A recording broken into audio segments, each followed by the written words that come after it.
society today, eczema and other skin conditions are becoming more and more prevalent. Today, Dipaunka is going to show us how to relieve the symptoms of eczema with an ointment. Thanks, Gert. Yeah, today what I'm doing is a very simple ointment. Again, I'm using some water extracts that I've made up in a decoction.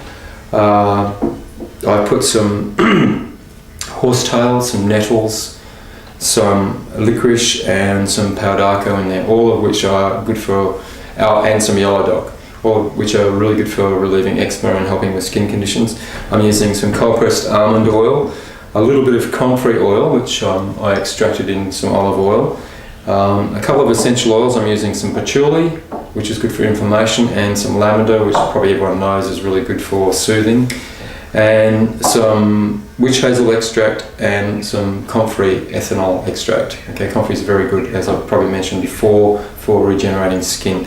So what we're going to do is we're going to blend up these liquid ingredients in the blender, and then I'm going to add them to the waxes that I put on the stove. Now, because it's an ointment, it needs to be thicker and heavier, so it sits on the skin and stays there for quite some time. So what I've done is I've combined some beeswax and some emulsifying wax, and that will actually make it nice and thick, and so you can put it on the skin and it'll sit there and do the work that it's meant to be doing. I'm also going to be adding in some benzoic acid to preserve it, because we want it to keep on the shelf. And this ointment will probably last up to 24 months once it's all done. Okay. So, Dipaunka, eczema has varying degrees of severity and skin eruptions and that kind of stuff. Is it fine to use something like this when it is at its worst? You've got to be very careful that it's not too inflamed and open, okay? Because with some of the, like with the essential oils, for example, they may aggravate it. So if it's weeping? If it's weeping, I wouldn't put it on. This is more for when it's dried and sort of a little bit irritated and possibly cracking, or when it's getting to that point where it starts to crack, and then you would put this on to soothe it and to stop the cracking happening. Because with eczema, what happens, one of the worst things is when it actually cracks, and then the fissures get quite deep and very painful, so you want to stop it before it gets there. So when the eczema is just starting to come on and it's starting to get very irritated and itchy, that's when you put this on, and it'll soothe it and actually help to reduce it. But with eczema, like any skin condition or any externally manifested ailment, you've actually got to treat it on the inside as well. It's no good just putting topical creams on or lotions, etc. If you don't actually treat it on the inside, it will keep recurring. So you've got to look at your diet, maybe taking some herbs or in tincture form or tea form, etc., just so that you can actually get rid of the eczema, and then the creams will help, obviously, to make it easier. So I'm just going to measure this all out. If I can find my marker line somewhere. There is a line. Yes, there is a line. There is a line. A fine line. Okay.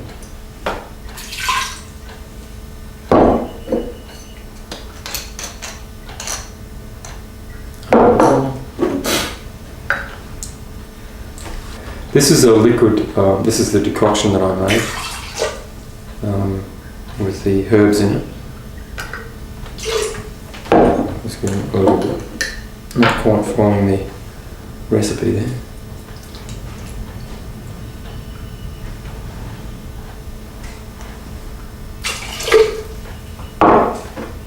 Now, I know that you make up a lot of your own extracts yourself with the herbs that you have in your own garden. Is there a reason that you don't use other people's herbs, apart from not being able to grow them all yourself in your garden? Is there anything special about the way you grow your herbs here? Yeah, well, I grow them organically.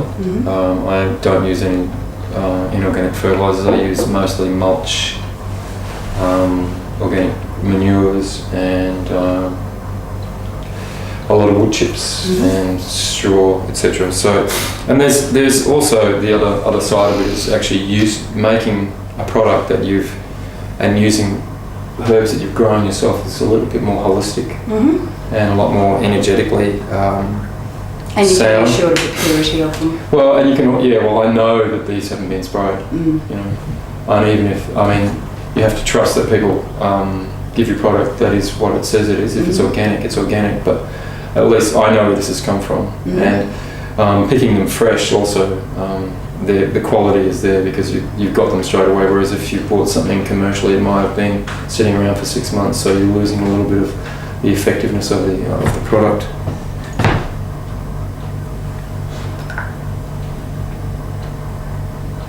That looks beautiful. This is the comfrey oil. As you can see, it's quite green, quite dark. Quite thick.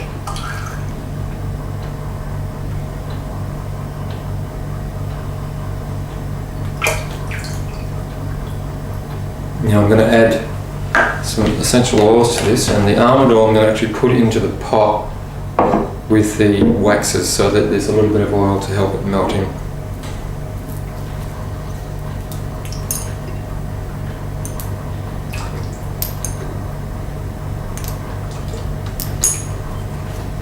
Your favourite? Patchouli. It is my favourite. Just have a little smell of that while you're doing that. Heaven.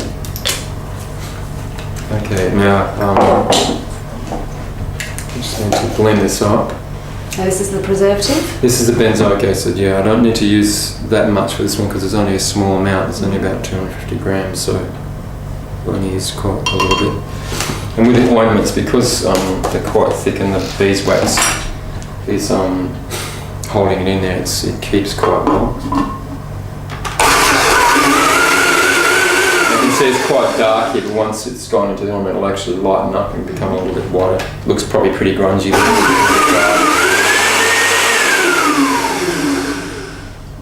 What I'm doing now is I'm adding in the almond oil into the pot with the beeswax and the emulsifying wax.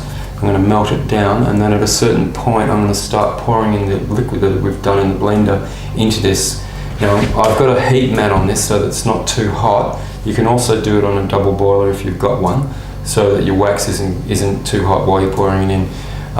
You have to keep it on the heat while you're pouring the cold liquid in, otherwise it'll just coagulate and you won't get a smooth ointment.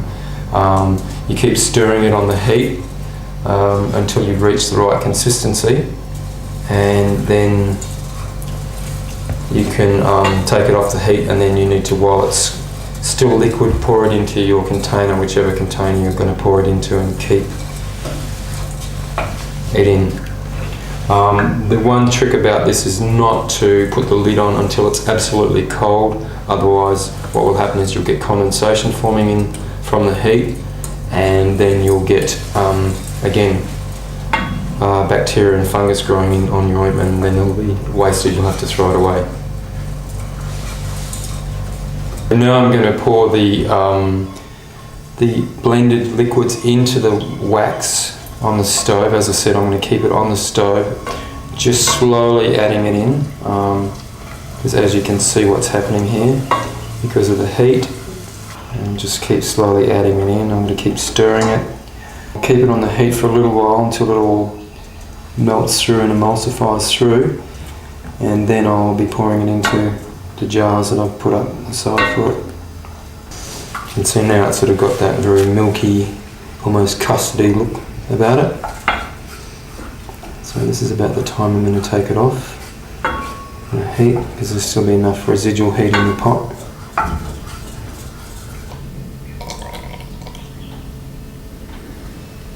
So it's quite liquid at the moment, but within about 20-30 minutes it'll be nice and solid.